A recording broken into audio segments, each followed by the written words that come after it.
Hi there, I'm Martin. I'm Helen. And I'm Dave. Welcome again to another Other Worlds podcast.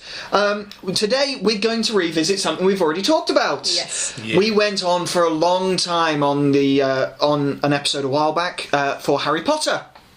And we're going to talk about Harry Potter a bit more. Yeah. Yay.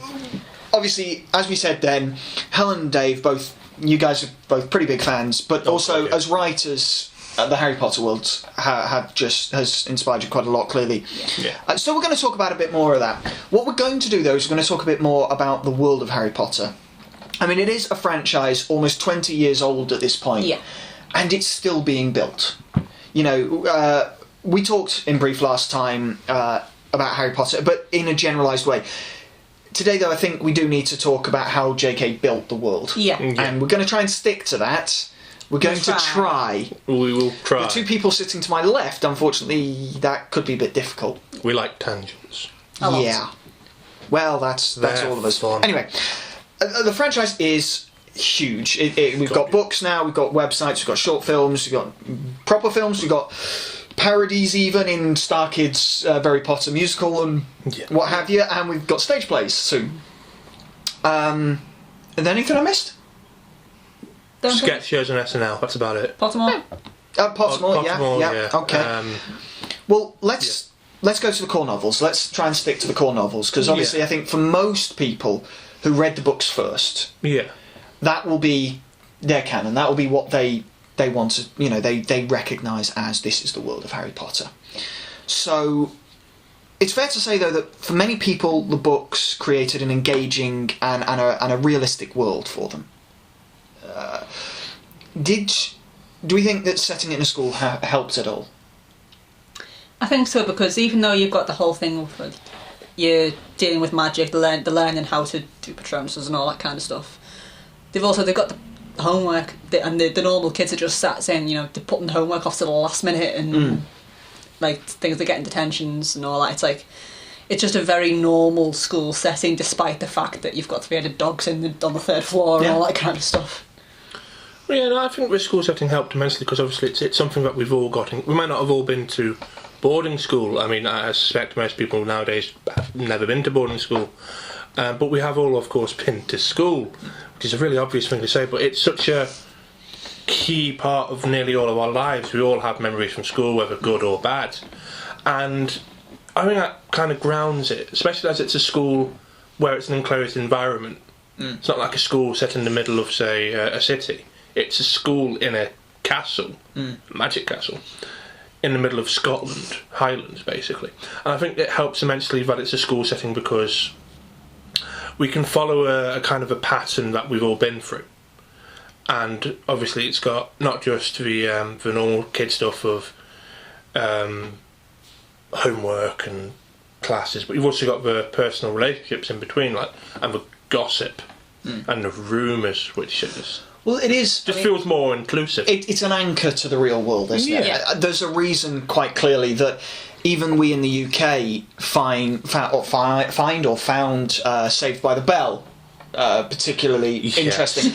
A lot of these young people's TV shows, films, whatever, they do feature in schools. They have that anchor, and we may not recognise it completely as the same as us, in the case of boarding school in Harry Potter, or it being American school in, for example, Saved by the Bell. But there's still those familiar things of homework, of the teacher is an absolute, whatever. Buffy was the same. It started out in a school, and there are those daily struggles that we all have to get through. We've got stuff we want to do, and then stuff we have to do, and what have you. I think I'd describe it as an anchor. I don't know whether you... I think it's a grounding factor for the entire series. It doesn't matter how mad it gets. There's still a very real aspect of human life there that we can all associate with. Even if you're homeschooled, I'd imagine when you still had moments when you thought your teachers or maybe your parents were a pain. Well, do you think then... It sounds like you probably do agree, but do you think it helped that J.K., although she gave this fantastical world and amazing creatures, even the characters who are in themselves fantastical, do you think it helped that she gave them real and even boring or mundane problems that they had to overcome. You know, in some cases you've got the really bad family you're stuck with in the case of Harry, or you've got the stigma of being a know-it-all or a swot like Hermione and what have you. You've got the old hand-me-down clothes and hand-me-down stuff for Ron. These are real-world, very boring, very mundane problems. Yeah. Do you think those helped any? Yeah, because it shows that they're still normal kids, even despite having this magic and being able to do things that muggles literally can't.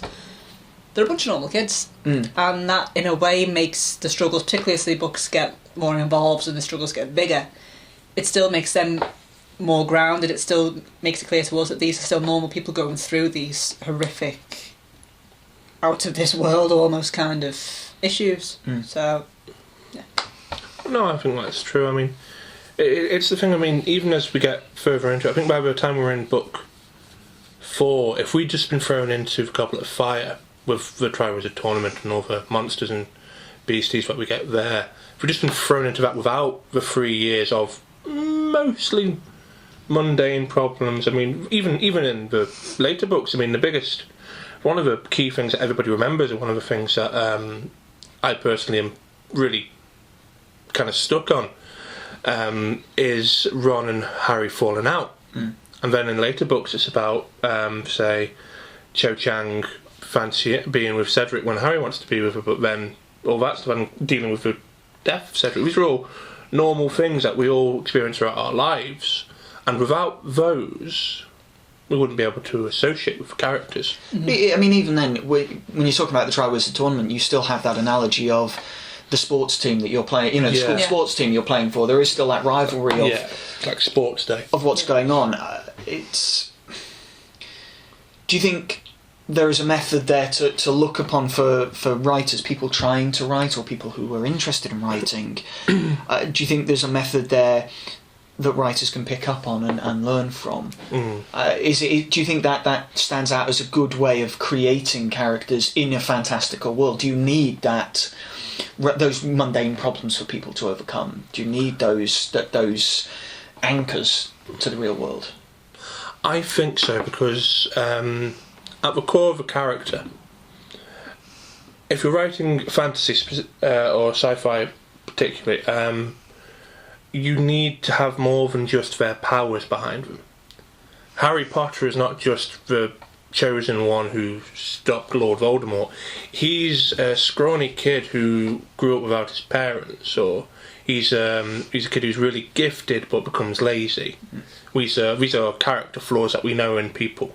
Oh yeah. And it's not just with Harry Potter, though I will try not to go on too much of a tangent, but it's even if you look as far as, say, like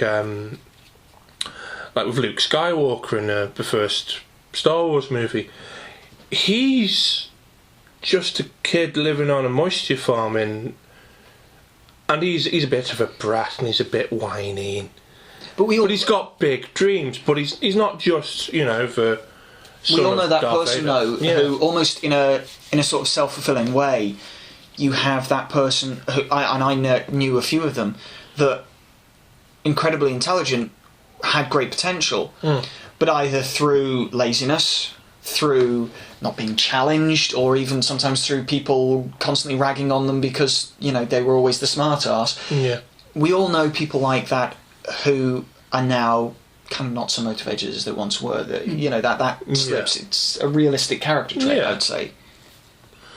And it also the one with Ron, the big grounding character trait, Ron, is his insecurity, because he's the youngest son, and he's got so much he thinks to live up to. Yeah. And that's something I can personally appreciate, even as an eldest child, where you have these expectations which aren't even necessarily put upon you by your own parents, but by yourself, because you think you have to match up to something. That's a really grounding thing. There's a setting an example kind of thing as well. I mean, if you look at the characters, perhaps with Harry Potter, you also could argue that there's that element of if he's looked up to, perhaps he has to achieve a certain thing, and that in itself could be self-destructive. I don't know whether you'd agree with that. Yeah, because he's, like, with Harry in particular, he's got all this pressure from like 4th, 5th book onwards when he finds out about the prophecy, where he's like, okay, yeah, he has to be the one to kill Voldemort, he has to be the one to defeat him. But at the same time, it's like, he's still this normal kid, and you see that quite realistically in a way where he's kind of sat there going, but I don't want to do this. I mean, obviously then the characters are quite good examples of that world building. We have characters who do feel realistic to us, so that's obviously a good example of the world building right there. But what were the things that you found, other than characters perhaps, were the best examples of world building in the books? Lupin, I reckon, was quite a good one, because not only does he tie in the whole werewolf side of it, so he ties in like the mystical side of it with sort of a rather mundane side, and also the fact that when Rowling was writing it, it was kind of like an allegory for someone with AIDS or HIV, and the whole stigma surrounding that. So with Lupin, he kind of grounds the whole mystical werewolf background and how that the stigma is shown in the wizarding world against people like him, because for quite a long time they were solely dangerous. There was no way to minimise the damage they could do by shoving them out in somewhere hopefully unoccupied. But then you've got a genuinely nice, kind man who just wants to do best he can, who's had a horrible life so far. So many of his friends have died, but he's still going on, he's still doing what he can, and he gets this chance to see his best friend's kid and teach him and be a parental figure when he's not had that chance for the first 13 years. Sure. So that's quite real, because you see he's struggled as a person but also as a member of the Wizarding Society. Okay. Yeah, I would also agree. I would also point,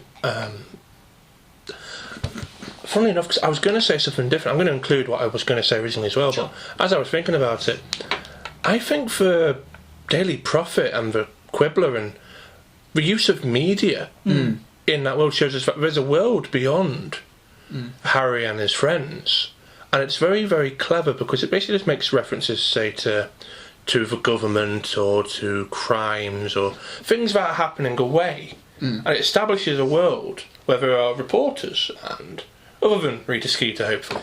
And then on top of that, you've also got you've got places like Diagon Alley and Nocturne Alley and Hogsmeade and all these little places which are hidden away behind the real world.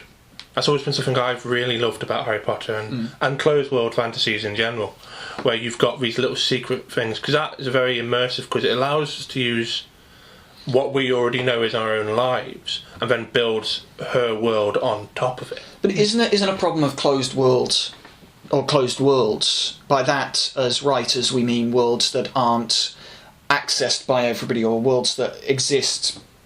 They're hidden from. They're hidden from the normal worlds and normal people, as it were. Yeah.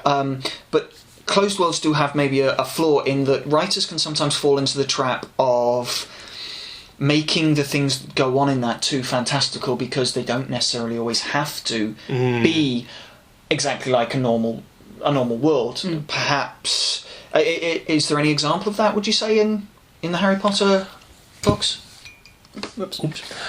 I don't really think so. I think she actually keeps it rather muted myself. I mean, what we look at when we see the bits that are clearly surrounded in magic outside of Hogwarts, you're looking at the Ministry. It doesn't go over the top, because it's still clearly a government building. Yeah. It just happens to be a magical government building, so you'll have flying post-it notes, basically, or you'll have... they don't go over the top with it, that's the thing. And then with... I mean, having grown up with parents who worked for the police, I can tell you that from what I saw, that's very similar to real-life counterpart. They just happen to be magical, so you'll every now and then have a little nod to the fact that these are wizards and witches.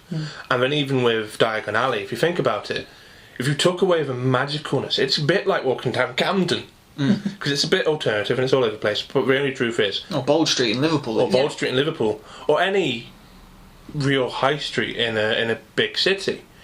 It's the place you go to get the things you need. At a very simple and these happen to be wizards, so there's going to be cauldron shops, and there's going to be owls, and there's going to be all sorts. I actually personally, one of the things that I think's great world building is not just going with the immediate stereotype that witches have cats. I love the fact that the choices of pet are cat Owl and Toad. I love that. I thought that was a really good nod because it nods to the fact that obviously the tie-ins between toads and spells, Typical familiars and cats, and then even owls, which have always had a bit more of a supernatural feel as an animal in real life. Sure. And then even you have the I was gonna say something. It's the little touches which I think, like the Quidditch tournaments and the teams which are like football for us, and they have mascots that are basically cheerleaders. Yeah, and the mascots are quite exciting, and all the little things. I mean, even the letter you get from Hogwarts about your acceptance, that's like getting a letter from university or something. Basically, it's just these little touches. They're not big, extravagant things. Some of them are, and they're brilliant. But that's the thing, there's loads of big, brilliant, oh my god, look at that. And then there's the little tie-in things which are just everyday parts of the life. Yeah. Well, as people who will have listened or watched the last podcast will know, I'm not as big a fan of Harry Potter. No. I can honestly say when I first read the books, or at least the first book, it didn't grab me. The writing style was it was underwhelming, shall we say. It wasn't something I could easily access because I kind of felt it was... At the time I was perhaps reading a little ahead of myself in terms of the types of writers I was reading. So it seemed like going a bit backwards, but then maybe it wasn't really aimed at people my age. I don't know. It could be any number of things that I didn't like about it. We have been very praiseworthy, though, in general, about the Harry Potter universe so far. Yeah. There are criticisms and inconsistencies that do exist, though, within the universe. Yes, there are, yeah. And as much as I know you guys love the universe, I think we do need to talk about some of these criticisms and some of these inconsistencies. And especially as writers, we need to look at these things and be honest and say, even books that are considered popular or very good do have big issues with them. So some of the inconsistencies that seem to be quite popular, if you go on Google or anywhere else, is things, simply, or just watch the films. I know people who've just watched the films who go, well, why haven't they just used the term time turner even? Why haven't they used the time turner all the time to just fix all the problems that exist? Yeah. Well, in universe, like people say, why didn't they use the time turner in the books after Hermione got it? Yeah. A simple answer that Rowling's provided is Hermione gave hers back at the end of the year, which we saw in the third book anyway, because she was overwhelmed with it, and at that point all they were really using it for was schoolwork, and then the whole bit was serious and book week at the end. For the later ones where it could have been very useful, we see in the fifth book their breaking into the Ministry. At that point we also see the whole cabinet full of time turners being smashed. In an interview later, Rowling has said that they were all of the time turners, so every time turner in the Ministry of Magic was destroyed during the Battle of the Ministry. Mm-hmm. So she's provided a reason why no one used the time turner for, I don't know, the Battle of Hogwarts, for example. But there is a gap of those 2 years when you'd think maybe Dumbledore or Professor McGonagall would have thought that could come in useful later, we should probably get hold of one. But even, Dave, you talked about the idea of the Ministry being very close to a government building. One of the popular... I'm not saying it exists necessarily and not pointing at any particular government, but governments are known sometimes for wastage. They are known for corruption or bureaucracy.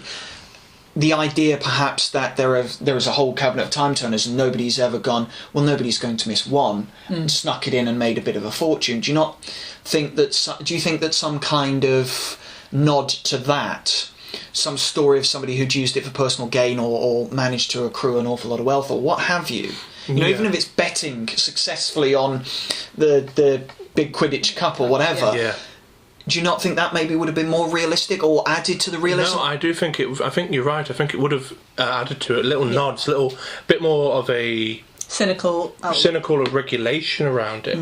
The big thing is obviously it's very much realised on a real life government.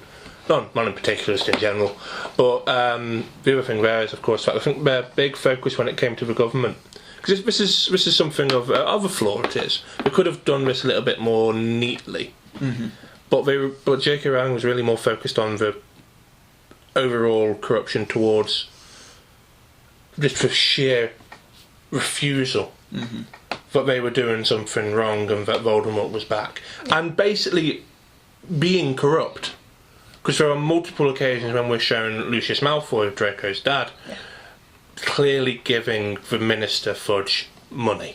Yeah, and it's shown to be corrupt in worse ways as we go along. At first, we just see its corruption more through negligence more than anything else. Fudge is a bit incompetent. He wants to believe the best of people. That's why he's completely played by which is not a crime. No, well, it becomes more insipid. Yeah, but it gets worse from there, because then we have Fudge blatantly disbelieving the fact that Voldemort's back until he sees him with his own eyes. Shortly after Fudge is ousted, then we get to Scrimgeour, who, while probably would have been a very decent war leader, probably equivalent to Churchill, he was more corrupt out and out, because not through the government per se and with the Death Eaters, but in the way he wanted to use Harry, because he wanted Harry to be his poster boy, his propaganda tool, even when Harry says, "Everyone knows I flat out disagree with you." He still wants to keep at him. And then we get Scrimgeour being killed, and we get the Death Eaters who are flat out, utterly corrupt, changing the whole system. And that's the equivalent. Isn't that there, though, another criticism that could be made? You have a big government figure and a child, albeit a famous child, but a child standing up to the big famous government figure. That doesn't really tend to happen too much in the real world. There are isolated examples, of course. We can always find isolated examples of strong-willed rebels, for lack of a better word, as seen by governments, that have changed our world and our societies for the better and for the worse in some cases. But mainly most of these have been young people rather than children. Is that in and of itself not something that could be pointed out? Obviously, there is a degree of suspension of disbelief. Well, Harry's kind of matured a bit faster than some others, I suppose. I mean, he can still be very immature. Well, but I think the big thing of it is to take into account, yes, that is a criticism that can be made. It's like, well, you're basically just saying the entire world is stupid and nobody in that government is on side. I entirely agree with you there. There's never seems to be anybody who's, even people who work there, unless they're attached to Dumbledore, because everybody, basically, it kind of, the way she polarised it, which is not entirely a bad thing. It's not the main focus of the story, and it kind of adds to the narrative. But as a world building thing, there was no one in the Ministry who was not loyal to Albus Dumbledore, who wasn't thinking Harry was just lying. There's never shown any dissension in the ranks, as it were. It's always, no, you're just a kid, you don't know any better, and Albus Dumbledore's trying to take over. The only point we see any kind of sense is in Harry's court scene in the 5th book with Amelia Bones, and even then, she's just being fair, and that's the only fair official we ever see. Do you think Weasley, who himself is a little bit biased towards Harry? Do you think, though, that it would have maybe benefited J.K. Rowling to have spent more time perhaps looking at a specific government? I mean, here in the UK we have Prime Minister's Questions, we have plenty of parliamentary footage that hits our news. We have we have an entire channel where we can watch the Parliament duke it out if we want. Do you think it would have benefited JK to have actually looked at some of the interchanges and some of the debates that our politicians have? Because you say there's very little dissension and most people are believing one way, but even governments have their backbenchers, even popular governments have their backbenchers. So, again, maybe that would be a way that JK could have improved her depiction of a government, in effect. I agree, but I'd also say she'd need room to put it in. That's the bit, because we see all of the book really by the odd few chapters from Harry's point of view, not specifically first person, but it's all limited to what Harry can see, and as some people have pointed out, Harry can be a tad oblivious anyway. It's kind of the fandom's joy that we can make anything we think canon because Harry wouldn't have noticed. But and he's an unreliable narrator. And he's also out of touch with the Wizarding World a lot, unless he's actually at Hogwarts or the Borough. And I suppose flipping it back to the other side then, if you are talking about the perspective of a child, albeit a rapidly maturing child, there can be that sense, especially at school, of the entire world is out to get me. Yeah. You know, even in adulthood, there are things that governments do, not out of malice sometimes, but out of what they think has to be done, that deeply affects people, and it does make entire sections of our society think that the government is intentionally being unfair. Yeah. So perhaps that is a realistic point, because it's very much from his perspective. It's fair to say J.K. created a huge sandbox for her as a writer to play in. She had an idea for a world inspired by real things that she saw. I mean, there is sort of stories. Is it Oxford University? You know, she was inspired by, and the sort of one of the big ones. Yeah. Big universities that she was inspired by. I could be completely wrong. I apologise if I am, but regardless of how consistent the worlds are and how these inconsistencies come up, I think we can see how they could have come up. Yeah. Especially as writers, we can look at that and say, okay, that is an inconsistency. I can see why it came up. Perhaps, though, there is a way of dealing with it. Yeah. Perhaps a more adept writer than J.K. could have overcome. I mean, if she'd had more space at the end of the fourth book, there probably would have been an easy way to slide it in. Equally, though, if she were writing the books now, maybe she would write them differently. She has matured as a writer, perhaps. Yeah. We don't know. Yeah. But there are these things that certainly could be overcome. I will say, I don't want to bog us down because I know we're probably getting on for time, but one of the big inconsistencies I think a lot of people pull up, and I think it's fair, is her wand law. Yes. Where suddenly in the 7th book, ownership of a wand can change if a duel is won. That was something that I went, well, that's a really cool idea. But why wasn't it there? But why wasn't it there earlier? Because that's kind of happened repeatedly. And that's one, even when she has answered and explained it, it's really actually sticks with me. Yeah. And it's something that I think, it was a really good idea, but you've clearly thought of that while you're coming up for, how am I going to sort this problem? Yeah. Which might not have happened if she'd been a bit more adept or had a bit more of a longer game plan. She's clearly had plans for certain things, Ron and Hermione being a couple, being one of them. But that one just kind of came out of left field. And the whole magic system can be a bit inconsistent. Well, yeah, I mean, I think, as I've said to you guys before, when we've been talking as an aside, that's one of the things that is, and we spoke about this last time as well, that's one of the things that really doesn't seem to be explained all that well in why certain things don't seem to need a wand and other things do. Yeah. Again, though, it surprised me that there are images on Pottermore that are on their Tumblr that are coming up with patterns that you would have to draw with the wands in order to cast certain spells and whatever. So again, that would perhaps be me wondering whether or not that's because she's matured as a writer, looked back at her books and gone, maybe this could be improved by the addition of this, which is an interesting thought.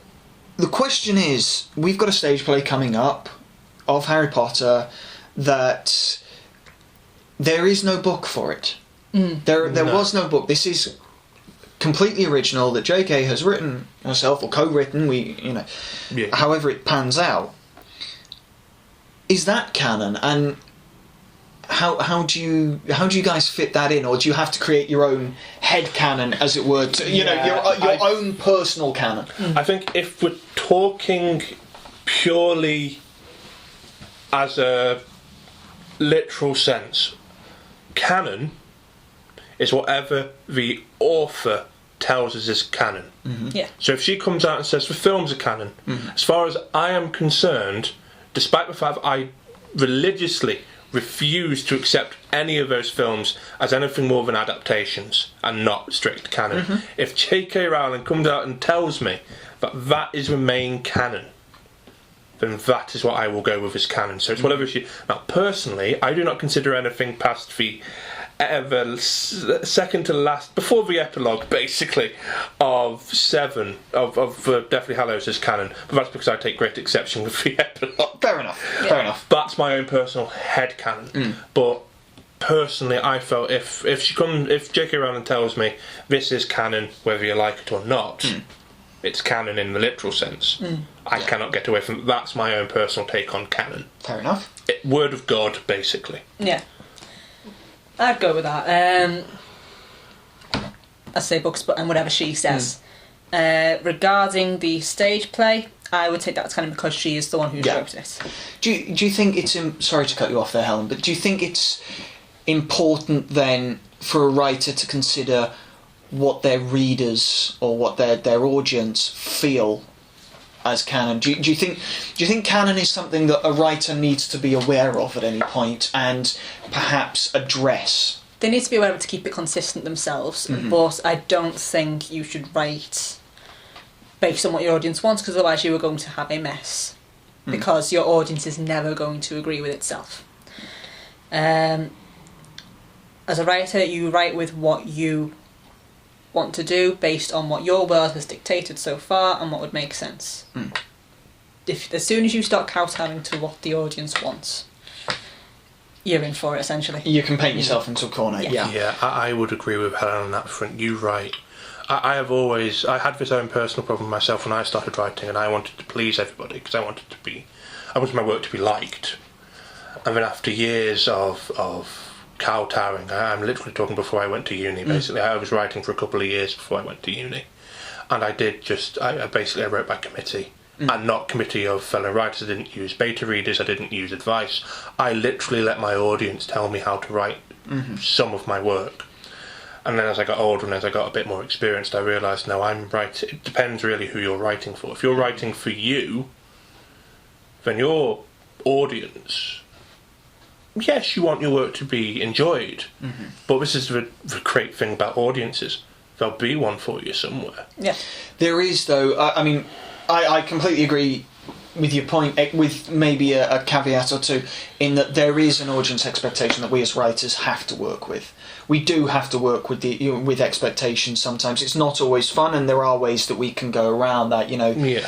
There are people renowned for audiences getting completely annoyed with the fact that they kill off characters willy-nilly and it's not fair. But at the same time, there is an expectation that an audience holds, and if we want to create work that is popular, or at least work that our audience accepts, we do need to manage that expectation. I mean, it would seem to me that J.K. Rowling's method of dealing with canon and dealing with that audience expectation was Pottermore, which perhaps is something we should finish off with. And from what I understand, was something created to expand and allow fans to delve deeper and even develop the world in which they'd engaged with, the world that they loved. Well, I think Pottermore... excuse me. I personally think Pottermore was genius stroke on J.K. Rowling's part. Because we as fans, and especially particularly rabid fans, you know who you are always going to want more information about that world.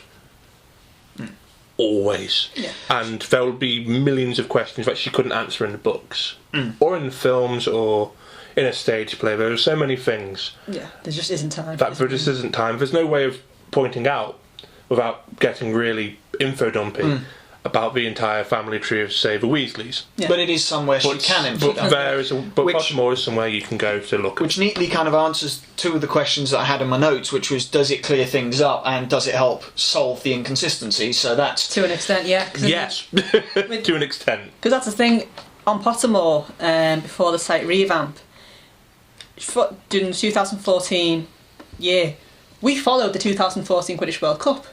She released reports on it day by day, as if penned by Ginny Ben Potter. Yeah.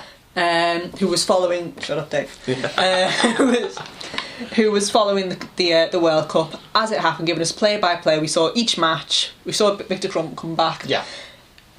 And it's a nice little continuation. It's a shot of what the characters are doing now, and it's also, it just gives us more detail in the world because it was set in the Patagonian desert. There was controversy over how it was set up and stuff like that. So it's little insights into the world, as well as giving us all a kind of dose of, see what they're doing now. Wasn't there even just for an A+ for her on world building? Wasn't there even a little bit of a war kind of between Ginny Potter and Rita Skeeter? Yes, Ginny ended up knocking her out. Yeah, as in there was that little nod of yeah.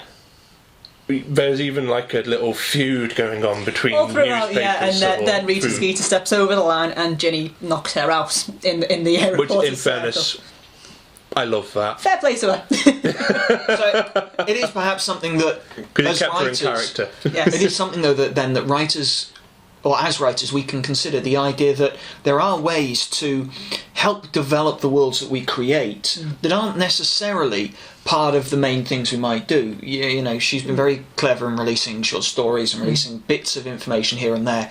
I think regardless of what you think of J.K. as a writer, there is that. Yeah. Personally, my only criticism of that, though, is that this is something that could almost hold her to ransom. I don't know whether you'd agree. As a writer, you then have created something which gives your fans access to far more, but also, how long is it going to be that she can keep this up? That will she ever have to hand this over? There are a lot of things that, as a writer, that could also be equally as much of a trap. You're putting yourself into that environment where you will have direct feedback from your fans if you know, and if you are not careful. Sometimes, sadly, the internet is not always a nice place. No.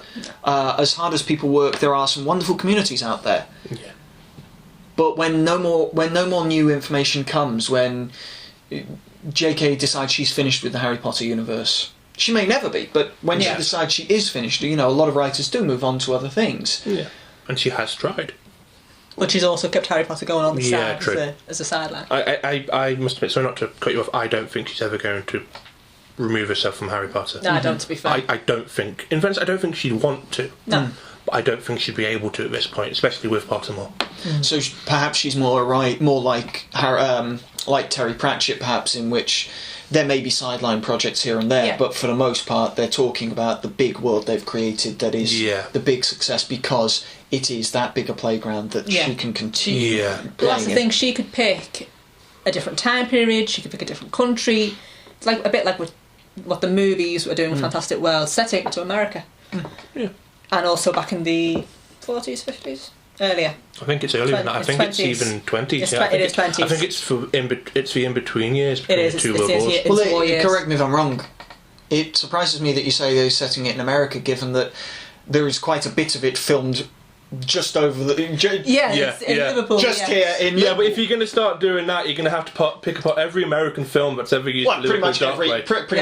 Well, Captain America is filmed over here. That said, they also used the Mersey tunnels for Harry Potter during the chase in London, which was an interesting little one, which I bet a lot of people in London don't know. So no, it wasn't in London, it was in Merseyside. Yeah, it was up here. Yeah. But we're getting territorial here, Martin. We are. And while we would quite happily sit here and slag off Londoners, let's not. Excuse me. Oh, I'll do it to you, mate. I'm from the middle of the country. I get attacked by all of you. In fairness, actually, it's quite nice. We've got somebody who's naturally from the north, somebody who's from the Midlands, and somebody who's from down south, you know. Yeah. Works out quite well. Yeah. Anyway, leaving all that aside. We really need to move away. I do apologise. No. Yeah, we are taking a tangent, and of course we are only ribbing fun at each other, so it's fine. So... I couldn't resist. I apologise. That's fine. No, I don't. Not really. But no, it's. I think there's an awful lot more we could talk about Harry Potter, mainly because, and for that matter, this will be the case with a lot of the podcasts. I suspect that we will have to cut them short, or we will have to cut at a certain point, because otherwise we would keep on talking. Yeah. The point of the Other Worlds podcast, we want to explore some of these amazing worlds that have been created, whether or not they're good, they're bad, they're great, they're not. Because as writers, I think there's a lot we can learn. So we are going to cut it there, and I'm sorry for that. You may at some point see an extended version of this go out if we ever get the chance, where we add more onto it. We will see how things go. But for now, thank you very much for listening. If you need more information, if you want to listen to any more of our podcasts, please check us out on iTunes, on YouTube, on our website, twfproductions.co.uk. If you have any questions for any of us, if you have any comments, please put the comments in, down below in the comments section. But if you have any questions, we have an email address, which is podcast@twfproductions.co.uk. Thank you very much for listening. I've been Martin. I've been Helen. And I've been Dave.